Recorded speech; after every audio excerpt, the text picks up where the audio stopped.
Assalamualaikum warahmatullahi wabarakatuh. Saya akan mempresentasikan hasil makalah saya yang berjudul Hadis tentang Metode Pendidikan. Pertama, ada pengertian metode. Secara etimologi, metode berasal dari dua kata, yaitu meta dan hodos. Meta adalah melalui, sedangkan hodos adalah jalan atau cara. Dengan demikian dapat dipahami bahwa metode merupakan cara atau jalan yang harus dilalui untuk mencapai suatu tujuan. Yang kedua, ada metode-metode pendidikan Islam. Yang pertama adalah metode ceramah. Metode ceramah adalah suatu metode pengajaran yang disampaikan dengan bahasa lisan untuk memberikan penjelasan terhadap suatu informasi atau terhadap suatu masalah. Yang kedua, ada metode diskusi. Metode diskusi merupakan salah satu cara yang dapat digunakan dalam menyelesaikan masalah yang mungkin menyangkut kepentingan bersama dengan jalan musyawarah untuk mufakat. Yang ketiga, ada metode tanya jawab.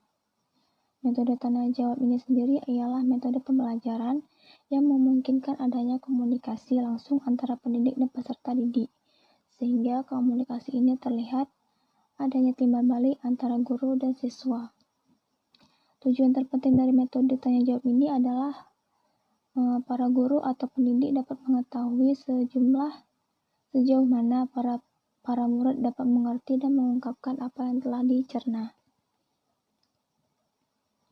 Yang keempat, ada metode kisah. Dalam pendidikan Islam, kisah mempunyai fungsi edukatif yang tidak dapat digantikan dengan bentuk penyampaian yang lain dari bahasa.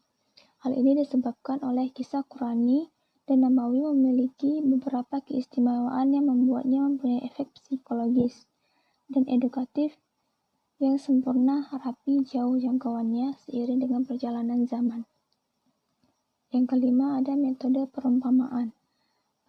Perumpamaan dilakukan oleh Rasulullah SAW sebagai salah satu strategi pembelajaran untuk memberikan pemahaman kepada objek sasaran materi pendidikan semudah mungkin, sehingga kandungan maksud dari suatu materi pelajaran dapat dicerna dengan baik.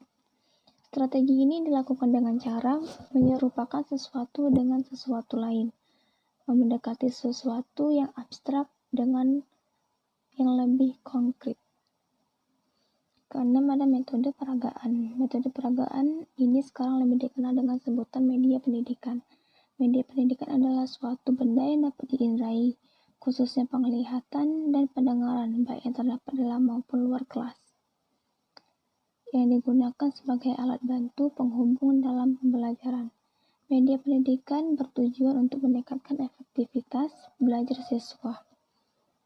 Media pendidikan mengandung beberapa aspek yaitu sebagai alat, sebagai teknik yang berkaitan erat dengan metode pengajaran. Ketujuh, ada metode demonstrasi. Metode demonstrasi adalah metode pembelajaran yang menggunakan peragaan untuk memperjelas suatu pengertian atau bagaimana memperlihatkan sesuatu kepada peserta didik. Metode demonstrasi ini dilakukan bertujuan agar pesan yang disampaikan oleh pendidik dapat dikerjakan dengan baik dan benar oleh peserta didik. Sekian dari hasil presentasi saya. Jika ada yang ingin bertanya, dipersilahkan.